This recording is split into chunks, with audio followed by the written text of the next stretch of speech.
Hi everybody, welcome to Boxing Time. On this channel you will learn a lot of news from the world of boxing. So here we go. David Morrell Jr., the undefeated WBA super middleweight champ and Minneapolis darling, is ready to rumble with knockout artist Sena Agbeko. This mega fight is headlining a Showtime extravaganza on December 16th, all happening at the Armory in Minneapolis. In the co-main event, Colbert and Jose Valenzuela are set for a clash in a 12-round WBA Lightweight Title Eliminator. Plus, WBC Flyweight World Champion Julio Cesar Martinez is set to defend his title against the undefeated Angelino Cordova. And, as if that wasn't enough excitement, former world champs Robert Guerrero and Andre Berto are set for a 10-round welterweight rematch in a special telecast opener. Mark this, it's Showtime Sports' final boxing telecast after a legendary 37-year run.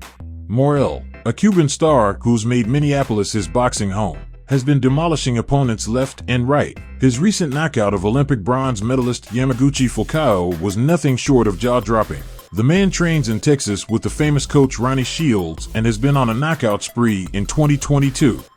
Morrell's journey from Cuba to the professional boxing scene in Minneapolis is a testament to his dedication and hard work.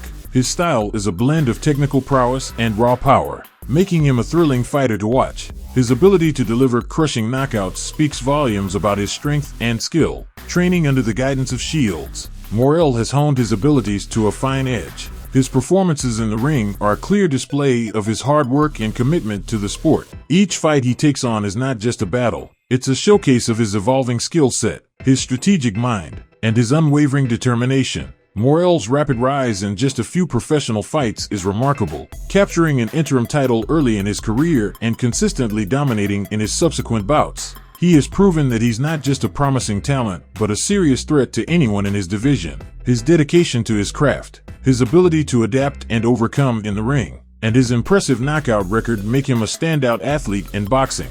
Morrell himself is pumped for the big night, ready to dazzle his home crowd and take down Agbeko, who he says has been calling him out. It's personal, and he's dedicating this fight to his family and fans.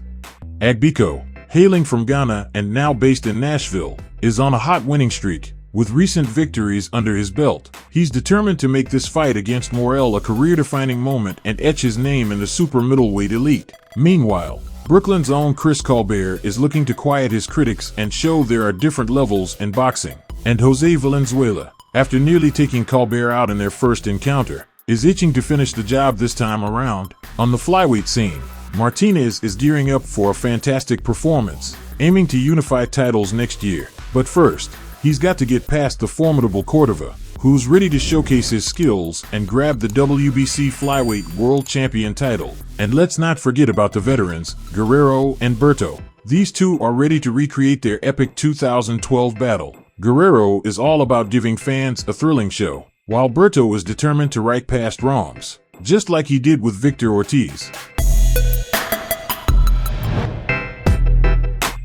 Wallin feels that Anthony Joshua has changed for the worse since he knew him before, showing that he's mentally fragile ahead of their fight on December 23rd at the Kingdom Arena in Riyadh, Saudi Arabia. Wallin says that he noticed that the former two-time heavyweight champion Joshua seems tense, nervous, and mentally vulnerable during their face-off for their fight. He doesn't seem like the same person that he was. Otto thinks that the recent losses that the 34-year-old Joshua has suffered in the last 4 years have done something to his state of mind, sapping him of the self-confidence that he once had during his best years from 2013 to 2019. Well, I just felt like he was very stiff and tense and nervous and kind of not the guy that I remember. I've been around him before, but he seemed very unsure of himself. So I actually started talking to him a little bit up there, and then after a while he started talking back, and I think he relaxed a little bit more. But I don't know, I think he's a guy that he might take himself pretty serious, and he takes things to heart. And he told me that not come and shake his hand after if I'm gonna be talking now. So I just told him, don't worry, I'm not here to make friends, so it doesn't matter. I'm gonna do whatever it takes to win this fight, and if he doesn't want to shake my hand after, that's it. That's fine. The Joshua is flipping through trainers one after another like a madman is a further signal that all is not well with the 6'6" fighter, and it's not looking good for him that he's going to be able to turn things around to regain the momentum that his career once had. I think that's really bringing him down, and he's very unsure of himself, and he has shows with all these different trainers. You know, if you change trainers once, it takes a long time to really get things going, and then if you do it now, he's done it I think 3 times. When you're in there, you start getting hit, you're gonna go back to what you know, and you know, you have somebody new in the corner telling you what to do, and you might not believe it or trust him 100%. Then I think that's a problem. Joshua's promoter, Eddie Hearn, has got to be having kittens, worrying about the downward trajectory of his main money guy, as he's been the one bringing in the dough for his fights during the last decade, since turning professional after his controversial Olympic gold medal victory in 2012. I think definitely there is. I think that, I mean, he's already been beat 3 times, so there's no secret that he can get beat. And I think that now, more than before, I think his mind is in a bad spot. Joshua can keep going, and he probably will out of stubbornness pride, but the gravy that he's been brought in by the truck full won't be the same. That would be a disaster, not having that loot flowing like it once did. AJ has enough cash to retire and then some, with his reported net worth of $80 million, but he doesn't want it to end. Hearn will have to work his magic in the matchmaking department to help turn Joshua's career around, but he's not a magician. Even Hearn has in what he can do for Joshua at this stage of his career. Bringing him back to the early point of his career where things were going well would seem impossible, as Hearn can't feed Joshua stiffs one after another without the boxing public knowing what he's doing. I think he has too much pressure on his shoulders, and he's really feeling it. And I think that's hard for him. You know, he used to be the guy that everybody was looking up to, and he was a champion, but he's not the same guy anymore. And I think that's hard on him. It's pretty clear that Joshua's confidence has taken a dent from his losses, and he's showing that with his ultra-timid style of fighting and his weak opposition.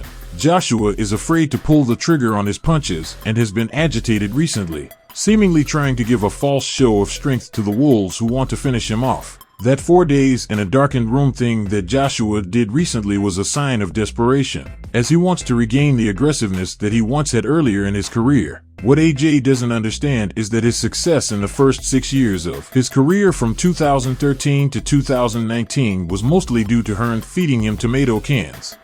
The kind of guys that Joshua faced were the weak variety, designed to make him look unbeatable. Hearn did a good job of manufacturing this seemingly unbeatable automaton fighter that his fans thought was the real thing. I think it'd be interesting. I think this too short of a notice for him to really change anything, and I think he's just gonna make things worse. Wallin is correct about it not being enough time for Joshua's new coach, Ben Davison, to have much impact on his fight with him. The most Davison can do in that time is get Joshua to move more, which he's already doing quite nicely without him. What Joshua needs for the Wallin fight is aggressiveness, because if this contest stretches into the later rounds, he'll likely gas out like he's done in the past and could get knocked out. I just want to thank everybody for the support, and this is really exciting times, and I'm very happy for the support that I'm getting. So I'm gonna pay you all back with a good performance and a good win on December 23rd.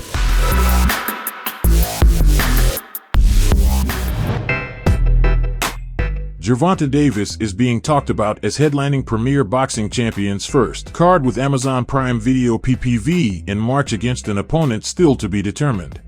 Mike Coppinger says Gervonta could be PBC's first Amazon Prime Video PPV in March. No name or date has been mentioned for PBC's #1 fighter Gervonta for the debut for Al Heyman's company with Amazon Prime Video for the March pay-per-view event, but it's believed Isaac Cruz will be the opponent in a rematch of their 2021 fight. PBC has done a lot of in-house fights in the past with their matchmaking, but that won't work if they want to keep their fighters happy by making as much money as possible. Given that fans have zero interest in seeing a second fight between Tank Pitbull Cruz, PBC could lose money on this event, especially if the financial burden is on them rather than on Amazon Prime Video for their events.